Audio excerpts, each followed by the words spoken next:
जय जगन्नाथ।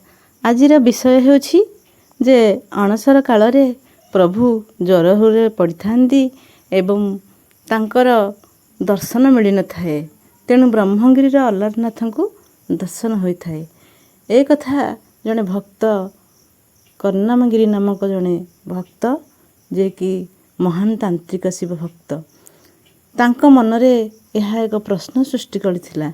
विमला भैरवी जत्र जगन्नाथ स्तु भैरव ए कथा को से सह्य करि पार नथिले। तेणु तांको मनरे थिला जे से निश्चिंत भावरे यार परीक्षा नेबे। तेणु चलिले जगन्नाथंकर दर्शन पाई। देखिले जगन्नाथंकर पहड़ पड़िछि एवं जगन्नाथंकर ज्वर हेउछि बोली समस्त सेवक माने कहले। तापरे ए कर्णामगिरी तांत्रिक जनक एक भ्रमर रूप धरिले एवं मंदिर भीतर को प्रवेश कले।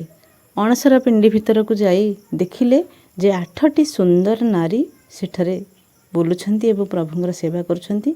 गोटिए नारी एक सुंदर पद्म सृष्टि करदेले एवं पद्म भितरे से जो भ्रमर रूपरे जाइथिले से भ्रमर पद्म भितरे रहीगले आउ बाहरी पारले नहीं।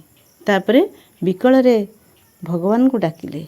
तेणु सेठी तांको भगवान दयाकरी उद्धार कले किंतु सेठारे तांकर परीक्षा रे से विफल हेले एवं फेरी आसिले।